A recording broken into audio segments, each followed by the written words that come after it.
Takot daw umuwi sa bansa si dating Congressman Zaldico dahil sa natatanggap na kaliwat ka ng death threats. Magandang tanghali po sa atin mga kabisdak. Medyo tahimik lang muna tayo ngayon, hindi mo pwedeng mag-iingay. Dahil nasa mundo po tayo ng mga bangag. Malayo po tayo, wala po tayo sa ating studio.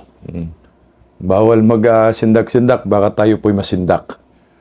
Pag-usapan po natin itong buwelta ni Kong Pulong Duterte laban po dito kay Tinio at sa Marcos admin na ayon nga ho kay Kong Pulong Duterte nabayaran umano si Tinio ng ACT Teacher Party List ni Bongbong Marcos. Kasi nga agahapon nagpalabas ng sabay-sabay na black propaganda laban po kay Kong Pulong Duterte.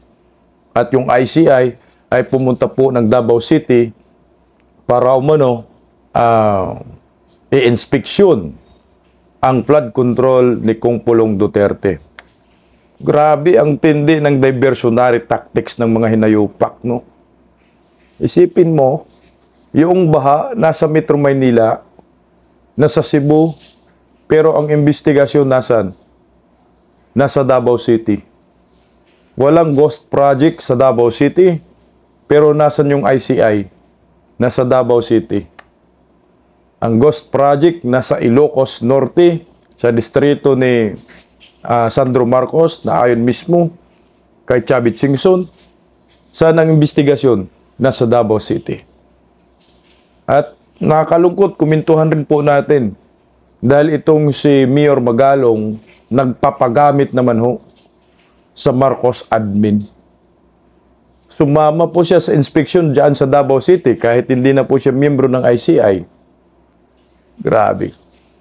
Ang demonyo ay magpakademonyo ho talaga. Nasa tao na lang ho. Kung maniniwala po kayo sa mga diversionary tactics ng gobyernong Marcos.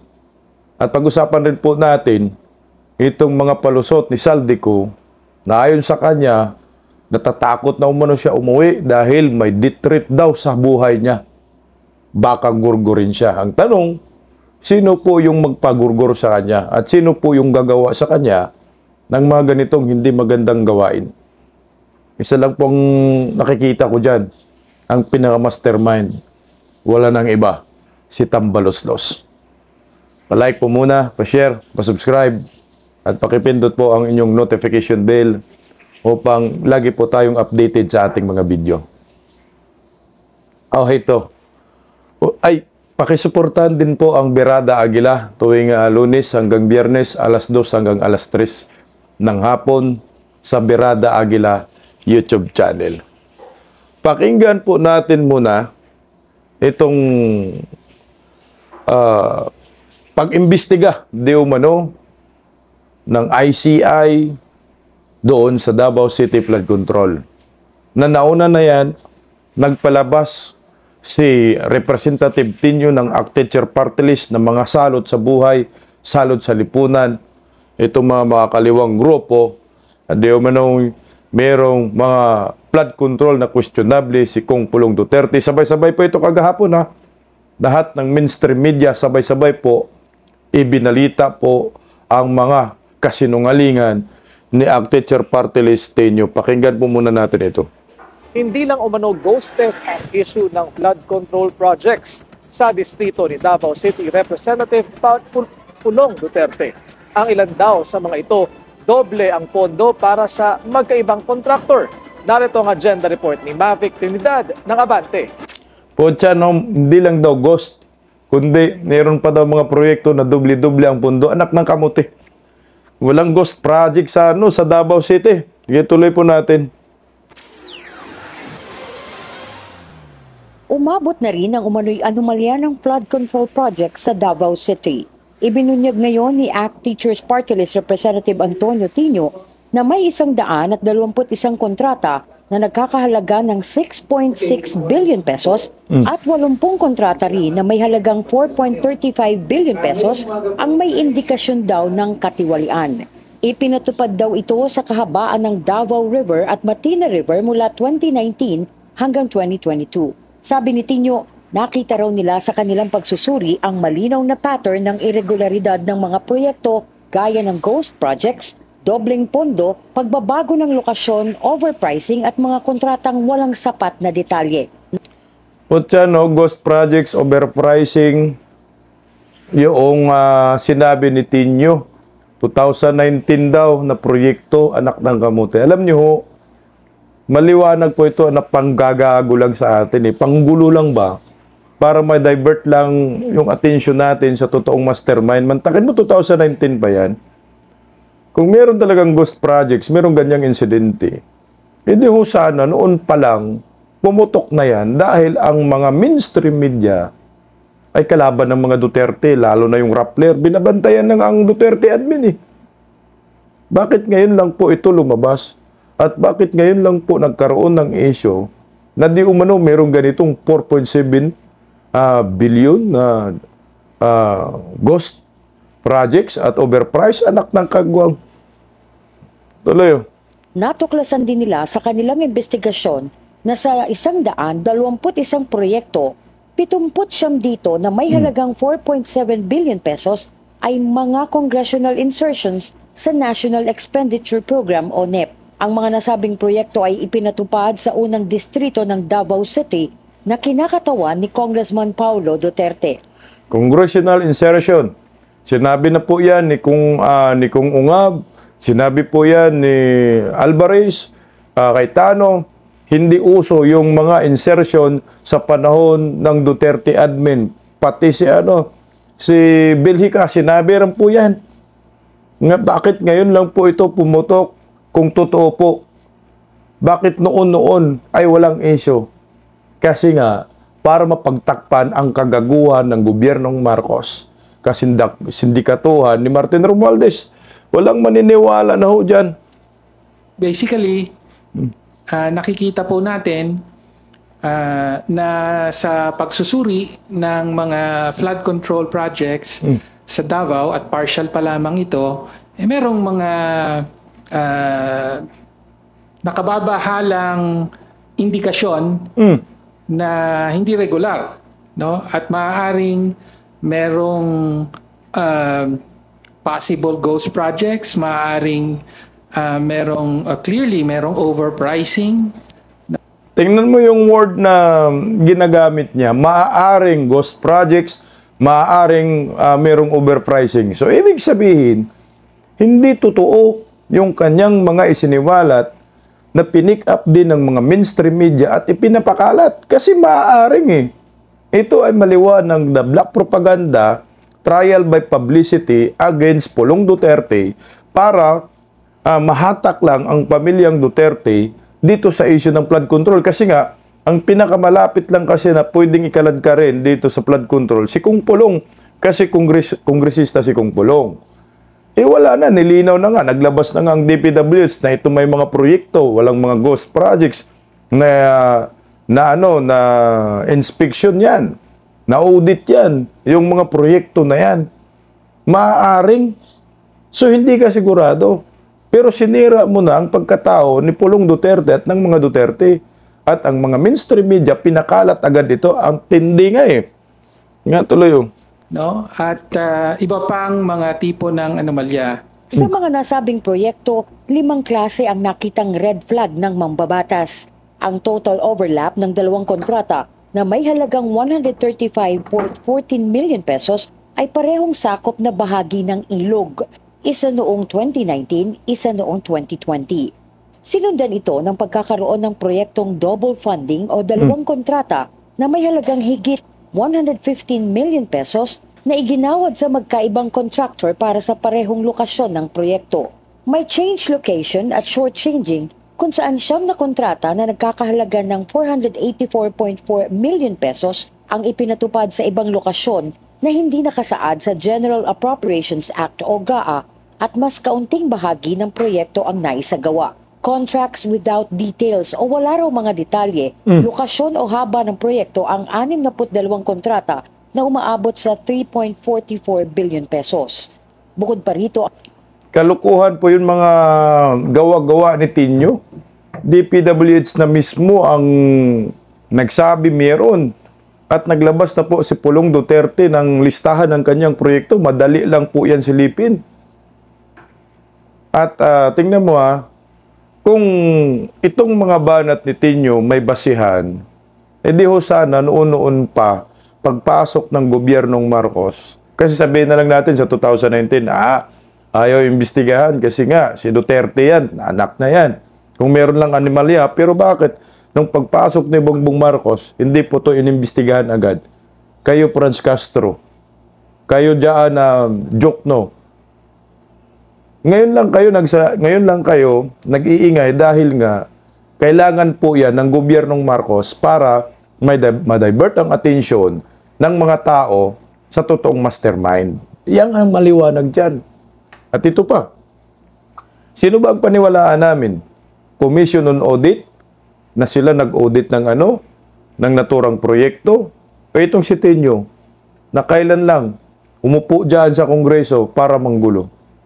Simple lang ho yan Ang 10 kontrata na hindi raw nakasaad sa GAA na may halagang 2.65 billion pesos. Sa Matina River na 26 sa 28 na proyekto na nagkakahalaga naman ng 1.70 billion pesos ang may natuklasang irregularidad dahil sa paulit-ulit na lumitaw na kontraktor sa mga questionabling proyekto. Isa rito ang Relly Construction and Supply Incorporated na humawak ng 5 kontrata sa halagang 400.85 million pesos. Ang Legacy Construction Corporation na may 7 kontrata na may halagang 350.99 million pesos. Gayon din ang Abu Construction na may 8 kontrata at may halagang 321.30 million pesos. Ayon pa kay Tinio, pati ang St. Timothy Construction at Alpha and Omega Construction na parehong kilalang pagmamay-ari ng tinaguriang flood control royalty na sina Sara at Curly Discaya at ang Alfredo Builders ng half-brother ni Senador Bongo ay kasama raw sa joint venture ng Relly Construction at Genesis 88 na pagmamay-ari ni Glenn Escandor. Ang Genesis 88 ni Escandor ay nag-ambag umano sa kampanya ni Vice President Sara noong 2022. Maghahain ng resolusyon si Tinio sa Kamara para imbestigahan ang mga nabanggit na umano'y maanumalyang proyekto sa Davao City. Hinikayat din niya ang COA, ICI at ang Ombudsman na silipin at magsagawa ng sariling investigasyon ukol dito. Wala na, nagulo ng Pilipinas, masyadong nang halata itong ginawa ng gobyernong Marcos. Napunta na sa Duterte, napunta na sa Davao City ang investigasyon. Nalihis na. Hindi na inimbestigahan si Martin Romualdez, hindi na inimbestigahan si Saldico, at mawawala na yung focus sa Bulacan at doon sa Ilocos Norte na sandamakmak na flood control projects, puro mga ghost ayon po mismo kay Chavit Singson yan. Tingnan mo yung word na ginagamit ng mainstream media, raw. Pag sinasabi mong raw, hindi ka sigurado yung mga sinasabi mo, mga informasyon mo, na ito ay legit. Ang problema, binalita ho ninyo. Ang problema, pinag-usapan po ninyo. Nakipagmarites kayo para sirain ang mga Duterte. Ang sabi ni Tinio, ghost projects daw, posibleng ghost projects. So, walang ghost projects. At iimbestigahan, di umano, nila. Humihingi siya sa ICI na imbestigahan nyo. Intindi, no?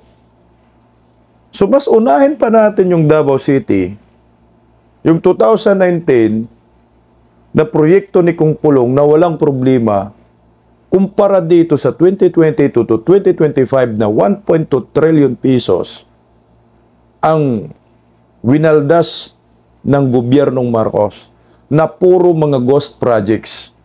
421 na determina ho ng ICI, DPWH na ghost projects na mga flood control. Bakit po ililihis natin po ang usapin? Bakit puntahan po? Bakit napunta sa mga Duterte? Ano po yung purpose ninyo? Hindi mga tanga ang mga Pilipino para hindi maintindihan yung ginagawa ho ngayon ng gobyernong Marcos na cover up para hindi sila mabulilyaso sa katarantaduhan nila sa mga Pilipino. Gago na lang po ang maniwala kay Tinio at dito sa mga pautot ni Bongbong Marcos. Kinakalimutan na natin yung Martin Romualdez eh. Na yun mismo ho, ang naglimas sa kaba ng bayan at itinuturo ngayon ng taong bayan na mastermind. Paper trail na lang ho ang kailangan natin. Meron na eh, ayaw lang ilabas. Ngayon, ang ginagawa ho nila, diversionary tactics. Ginulo lang ang investigasyon. Sarswila na lang. Ba't napunta sa Davao City? Hindi naman binabahan Davao City. Saan ba? Metro Manila. O bakit ayaw natin mag-imbestiga sa Metro Manila? May pasabog si Chavit Singson. Nasa Ilocos Norte. Merong flood control projects na puro mga ghost. Si Sandro, bakit walang investigasyon doon? So ngayon ito, bigla lang nagsalita si Tinyo, gawa-gawa, hindi sigurado ng mga pinagsasabi. Bakit nagkaroon ng investigasyon sa Davao City? Tignan mo, ang sabi ni Tinyo, ghost daw. Pumunta ngayon ang ICI doon sa Davao City. Anong nakita? May proyekto. May flood control. Ginawa ng issue. Walang ghost project, pero gumawa pa rin ho sila ng issue dahil sa isang flood control na napuntahan ng ICI kasama si Mayor Magalong, mayroon parang porsyon na bumitak. Malaki na agad ang issue nila doon, pero may flood control, walang ghost projects. Bago natin pag-usapan yung banat ni Kong Pulong Duterte, tingnan mo ha, sabay po ito na nangyayari. Bumira si Tinyo kagahapon, nanawagan na dapat daw mag-imbestiga sa Davao ang ICI dahil may mga ghost na flood control. Pumunta agad ang mga hinayupak. Noong si Chavit Singson nag-iingay na dapat pumunta kayo sa Ilocos Norte dahil maraming ghost projects, tahimik ang ICI, walang pumunta ng mga investigador, ng mga hinayupak na ito sa Ilocos Norte. So kagahapon si Tinyo pagsalita niya, parang inutusan lang niya yung ICI. Kasama si Mayor Magalong, nandun rin nag-imbestiga kasama si Azurin, anak ng kamuti. Yung script, malinaw. Yung diversionary tactics, malinaw. Sino bang tanga na maniwala sa mga animal na ito? Ito, pakinggan natin. Pumunta ho sila sa Davao, narito. Ininspeksyon ng DPWH at ICI ang ilang flood control project sa Davao City. Isa sa mga ito bumigay 8 buwan lamang mula nang matapos. Nakatutok si Argil Relator. Anak ng kamuti ka, GMA, no? Emil, sumangil. Sumangil ka lang, buanga ka. Pag nagbalita, napaka-uwi. Nag-inspeksyon ang ICI sa Davao City. Ang isa nito bumigay. Akala mo naman nawasak lahat. Yung flood control, akala mo naman na wash out, anak ka ng kaguwang ka. Mga bayad. Itong mainstream media, million, billion siguro binayad dito eh. Kasi ang overacting nagbalita, akala mo nung yung flood control na yan, wasak na wasak. Para bang pwede mong ideklarang ghost, wala ngang ghost eh. O ngayon, dahil napuntahan ng mga hinayupak na to, yung flood control, malinaw, walang ghost, merong konting issue, may bitak konti, pinalaki nilang issue. Para bang wasak na wasak ang flood control. O ito, panoorin Ang natin. GMA Regional TV. Ininspeksyon kanina ng Department of Public Works and Highways at Independent Commission on Infrastructure ang itinayong road slope protection structure at naka-install na rockfall netting sa Junction Shrine Hills ng Davao City Diversion Road. Inakyat ng mga opisyal ang matarik na bahagi ng bundok sa gilid ng highway. May kinuha silang mga cyclone at net sa lugar. Possible na mga defects, possible na mga standard ng mga materials na supposedly na ginagamit ng ayon sa specification na nasa kontrata ng DPWH na pinirmahan ng mga contractors. Kasama rin sa inspeksyon si Baguio City Mayor Benjamin Magalong, dating Special Advisor ng ICI. Tiningnan din nila ang napinsalang bahagi ng flood control project sa Davao River. Teka muna yan. Putang ina, Magalong, bakit ka nagpagamit sa mga Marcos? Anak ka ng kaguwang ka. Sumali ka pa dyan. Umalis ka na nga sa ICI. Pumunta ka pa. Ano bang purpose mo dyan? Manira ka rin sa mga Duterte. Animal. Tingnan mo, meron daw parang may mga materialis kinukuha niya. Cyclone ba yun? Doon sa rock knitting sa knit. Anong purpose doon? Anong kinalaman doon sa baha? Ano yung kinalaman sa 1.2 trillion flood control projects ni Bangag na puro mga ghost? Kukuha ka doon para gagawa ka ng issue, inspect mo daw, anak ng kamuti. Hoy, Mayor Magalong, bilib na bilib pa naman ako sa'yo. Pero ngayon, nagpagamit ka maliwanag sa gobyernong Marcos. Sana man lang ho, hinayaan mo na lang itong mga hinayupak na to, itong mga impaktong ito, na mag-imbestiga dyan sa Davao City. Kakatawa nga eh. Ang mga Pilipino, hinarap-harapan na ninyong tinarantado eh. Bakit dyan kayo nag-inspection? Wala namang baha. Kita nyo, may baha ba dyan? Wala. Anong nakita nyo? Flood control. Meron kayong nakita na kunting bitak. Nilakihan na po ninyo yung issue. Mga animal kayo. Tuloy, Sa bahagi ng Matina, Gravahan, May 2023 natapos ang proyekto. Pero makalipas lang ng 8 buwan, bumigay ang pakurbang bahagi nito matapos daanan ng malaking baha at mga debris. Tingnan mo ha. Takina. Ang gago. Meron bumitak dyan, no, sa gilid, oh. Tapos, malaking issue na sa gobyernong Marcos. Na yung flood control nakatayo. Pero, yung flood control na puro ghost 421, hindi na yun issue. Dinaya na tayo ng mga animal na to, oh. Putang ina, nakakatawa kayo. Kung ano-ano na lang mga pautot ninyo para mapagtakpan yung mga kademonyuhan ninyo. Malaking issue ba yan? So, nandyan yung flood control. Ang problema, meron lang kaunting bahagi na bumigay. So, anong gawin natin dyan? Hanapin mo na lang yung kontraktor. Ipagawa mo na lang uli yan. Yung bahagi na yan na bumitak. Pero wag mo nang bigyan ng malaking issue. Bakit ba? Yung mga ghost projects ni Bongbong Marcos na 421 ayon sa DPWH na trilyon-trilyon, bilyon-bilyon ang ginastos, hindi natin napag-usapan. Ito may proyekto na sabi ni Tinyo ghost pero meron nga palang proyekto. O sino nagkahiyaan ngayon? Kayo. Dahil walang ghost, so naghanap kayo ng may rason at may bato, may pahid sa mga Duterte. O ito na yung topic natin ngayon. Ito na yung pag-usapan ng mga Pilipino. Ang tanga naman ng Pilipino kung magpadala dito sa drama ng mga demonyong ito. Sige nga, tuloy, oh. Sa footbridge na ito nagawa sa pinagtagpi-tagping kahoy at kawayan, dumadaan ang mga residente matapos bumigay ang bahaging ito ng flood control project. So ngayon, pati yung footbridge na bumigay, isisi nyo na naman. Anak ng kamuti. Ang galing talaga ng mga media mga divert, no? Wala na, milyon-milyon, ang bilyon-bilyon bayad sa mga hinayupak na to eh. Ayon sa DPWH Central Office, iniutos na nila sa Regional Director ng DPWH 11 na palitan ito ng pedestrian steel bridge. Nauna nang sinabi ng DPWH 11 na nagkaproblema sa road right-of-way kaya hindi agad ito na-repair.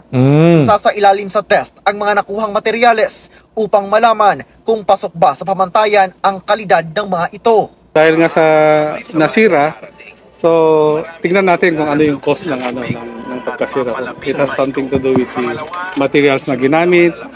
Animal kang surin ka. Paano malalaman kung yung proyekto ay standard and substandard? Hindi ka naman engineer eh. Pulis ka eh. Kamuti na to.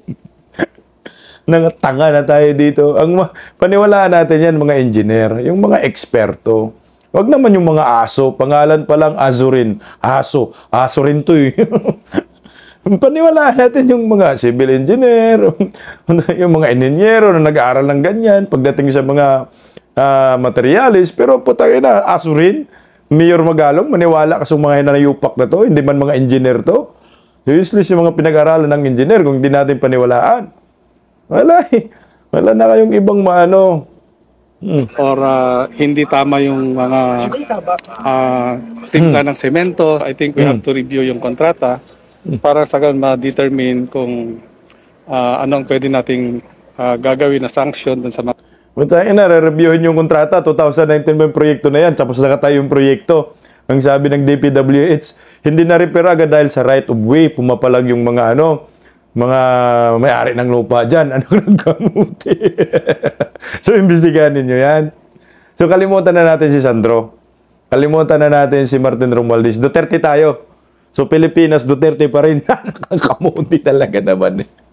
Hayop na yan. 1.2 trillion, 2020 to 2025, inubos ng mga hinayupak. Ang investigasyon Davao, nakakamuti. Tuloy Sa mga contractors as well as yung mga supposedly na nag-implement ng project na to. Dagdag ng ICI, nationwide ang kanilang isinasagawang inspeksyon sa mga proyekto. Sa pamumuno ni Secretary Vince Dizon ay patuloy na tutulong at susuporta sa investigasyon na ginagawa ng ICI. Nationwide daw. Anong nationwide? Yung inimbestigahan lang ninyo. Bulacan at Davao City. Yan lang bang bansa natin? Mga animal talaga naman. Yan yung issue ngayon. Sabi niyo nationwide. Nasaan yung Ilocos Norte? Utangin ng flood control, puro mga multo, sabi ni Chubby Chingson.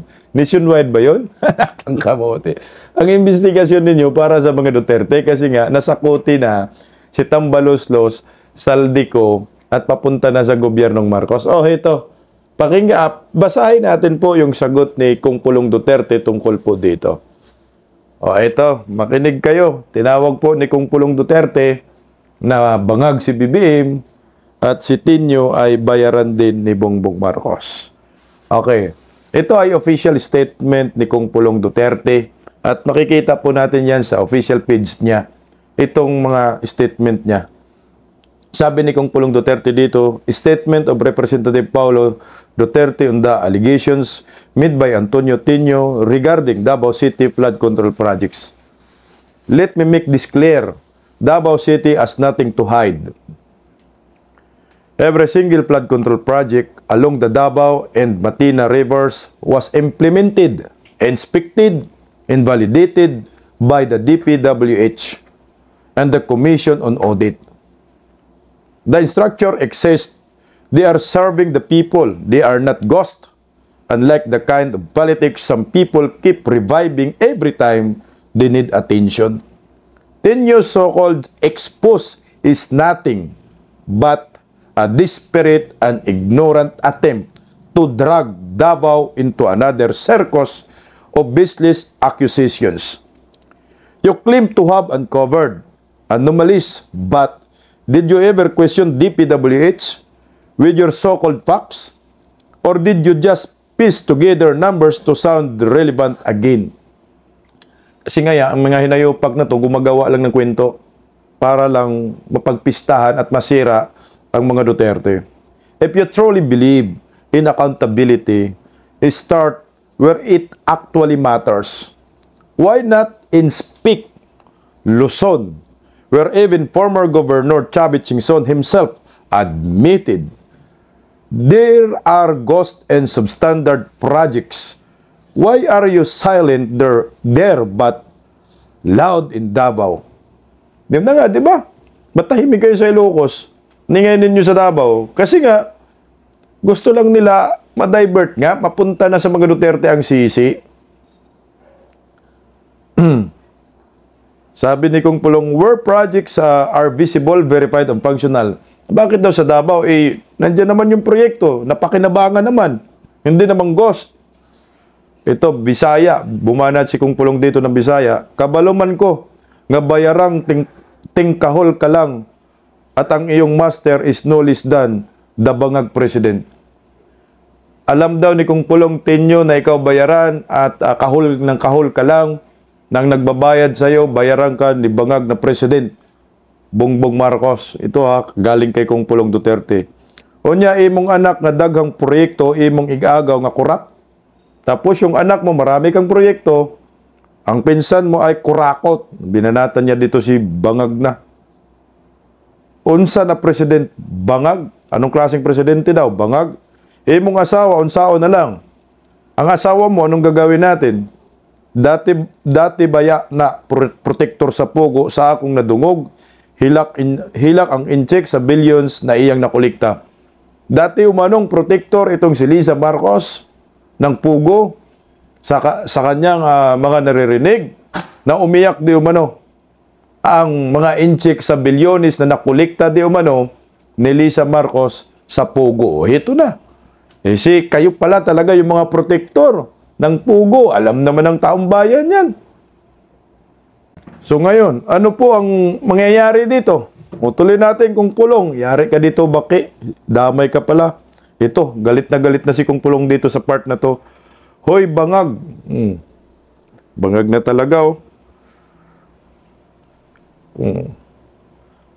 Why ni sumbong sa ghost project sa imong anak? Wala bang nagsusumbong di umano sa ghost projects ng anak mo? Kaya ako'y muadto sa Ilocos og mag-inspect. Kasi ako ang pupunta sa Ilocos at mag-inspect. Puntahan mo Kung Pulong, makikita mo puro mga ghost. And to ICI, stop pretending this. This is a national audit. When you keep flying your people, retired police, recycled appointees, and non-engineers to Davao just to take photos beside working projects. If you want credibility, send real engineers, not political operators paid by bangag nga presidente. Exactly. Ba't ka mag-inspect o puro mga retired police, puro mga police dog, mga attack dog? Anong alam dyan sa mga materialis? Putang ina, dapat mga expert na mga engineers yung pinapadala mo eh. Kumuha ka lang ng parang bolt ba yun? Cyclones daw, sabi nila, sabi ni Aso rin. Itong Mayor Magalong naman dito, nagpagamit din. Nawala na ako ng bilib dito kay Mayor Magalong. Anak ka ng kagwang Magalong ka. Paggamit ka sa gobyernong bangag. Kung gusto mo mangita og ghost projects, adto sa Luzon o sa mga rehiyon nga hangtod karon puro papilis ra ang proyekto. Kung gusto daw po ninyo makahanap ng ghost projects, pumunta ka sa Luzon dahil hanggang ngayon daw ay puro mga papilis lamang ang proyekto. Papil lang, walang proyekto. Tangin na sa Luzon, puro ghost projects. Yung 421 ghost projects, majority yan nasa Luzon lahat. Pero bakit napunta sa Davao? Kasi nga gusto nilang sirain ang mga Duterte. Sabi ni Kung Pulong Duterte dito, we don't need lecture from people who can't even fix their own backyard. Baga ayaw namin, di mo nga malinis yung sarili mong lugar eh. Bira ka pa ng bira. We don't need you here. Stop wasting government resources. And ang among mensahe simple ra. Ang mensahe po namin ay simple lang. Stop using Davao for your political drama. We build, we deliver, we protect our people. While others just talk and pretend to investigate. So here's my advice to Tenyo. Come to Davao, walk the riverbanks, see the projects, and talk to the people whose homes no longer flood because of those structure.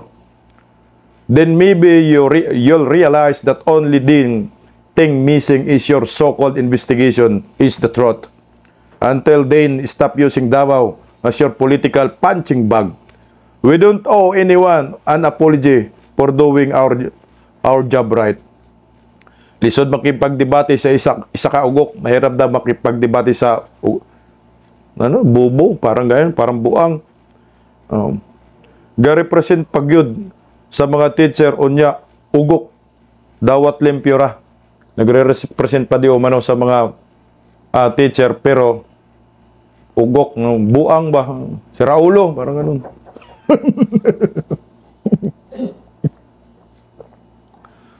So ngayon, by this time, pakinggan po natin muna.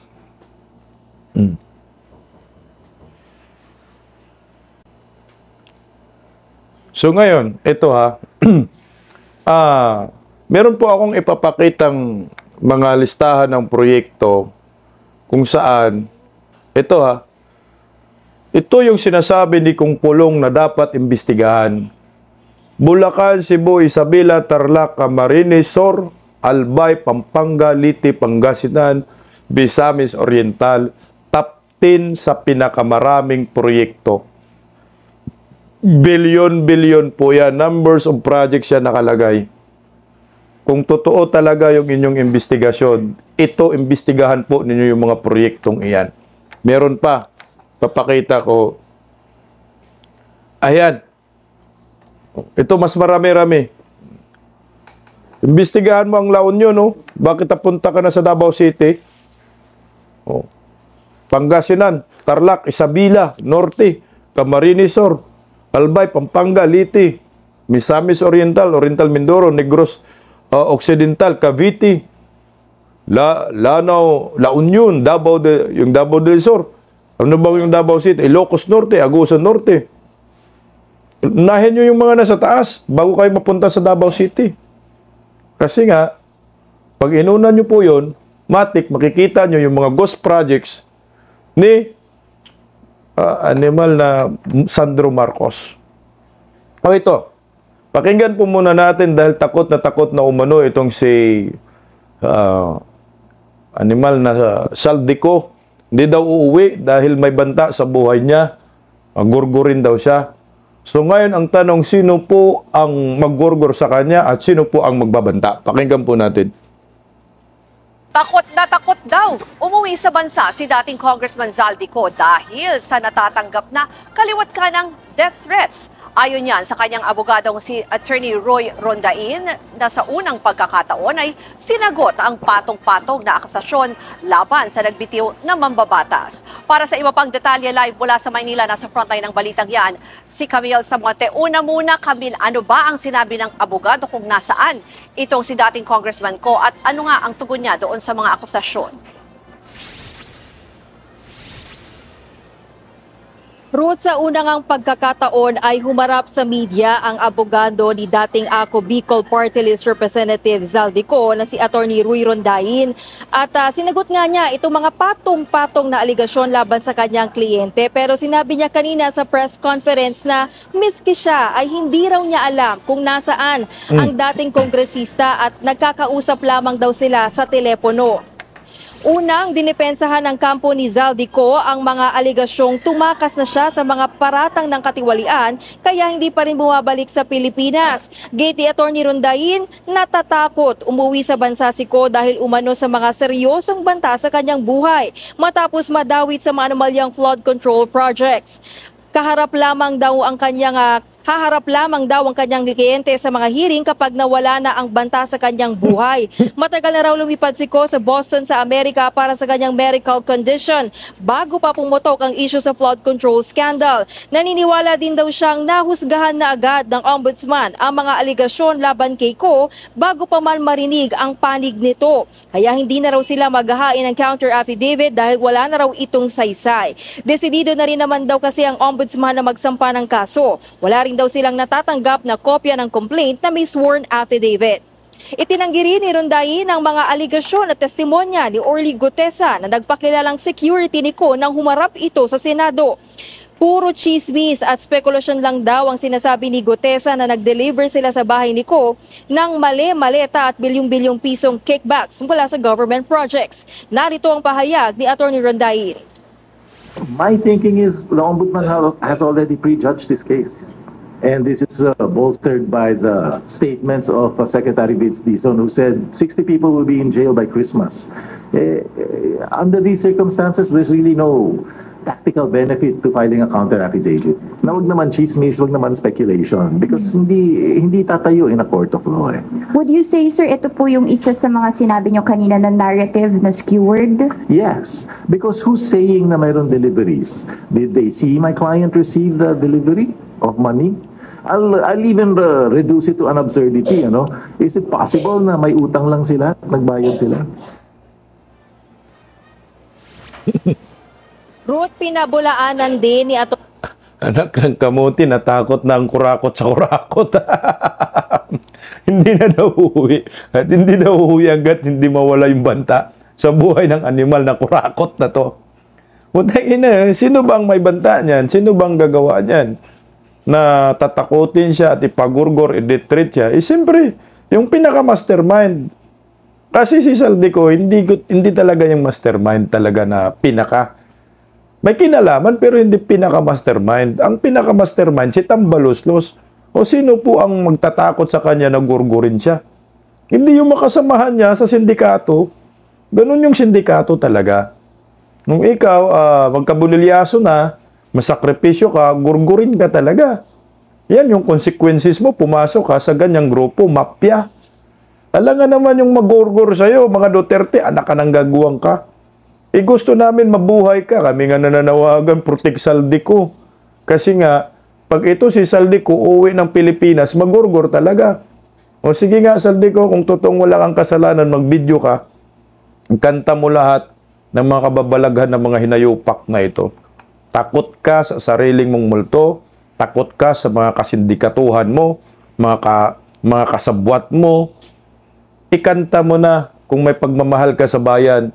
Ikanta mo si Tambaloslos, ikanta mo si Bongbong Marcos, dahil ang hirap na po ng mga Pilipino.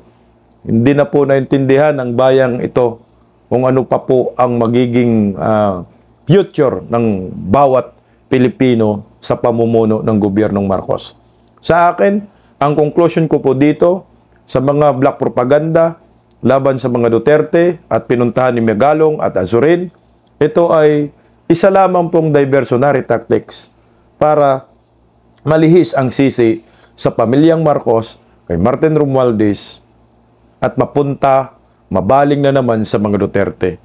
Tayong mga Pilipino, huwag po tayong maniwala dito sa mga black propaganda at trial by publicity dahil, ilang taon na po nila ginagawa yan sa mga Duterte. Duterte na lang ang lahat ng mga kasalanan, ang may kasalanan.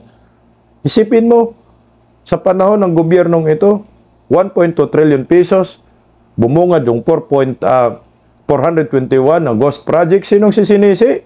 Duterte. Anak ng kamuti, wala na. Sirang plaka na yan, wala nang maniniwala dyan. Siguro yung unang pagsisisi ninyo sa mga Duterte, may naniniwala. Pero ngayon, very obvious na ho. Puro Duterte na lang yung mga nasa isip ninyo. Kaya nga, totoo yung mga kasabihan. Kung ang Duterte may war on drugs, ang Marcos may war on Duterte. Anak ng kamuti. Itigil nyo na po yan at hindi po tayo papayag na lukuhin tayong mga Pilipino. Magandang tanghali po sa ating lahat. Mabuhay po tayong lahat.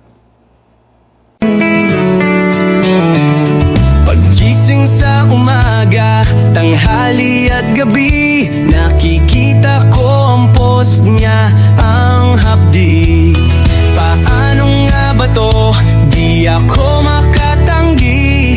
Watch ko na lang at isipin ng mabuti. Bisdak Pilipinas.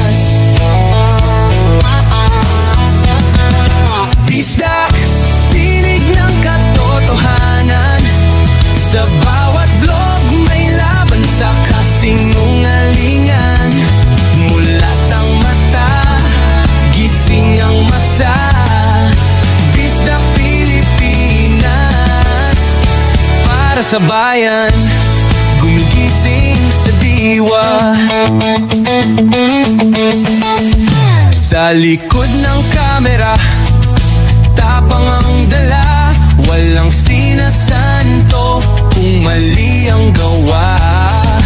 Hinay-hinay, pero palaban.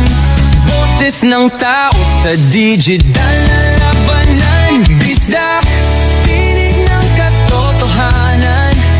Sa bawat vlog may laban sa kasinungalingan. Mulat ang mata, gising ang masa. Bisdak Pilipinas. Para sa bayan, gumigising sa diwa.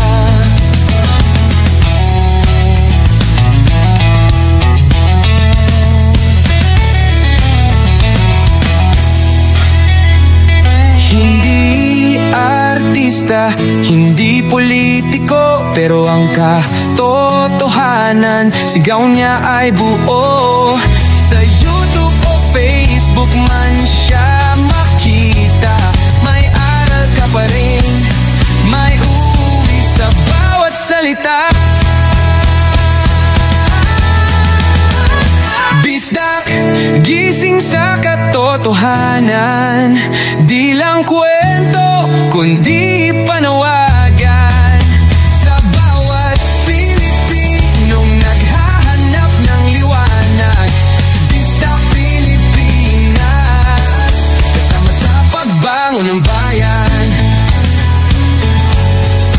Bisdak Pilipinas.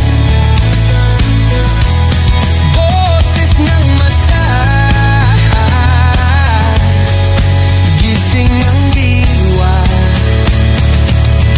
ilog mo, may pag-asa.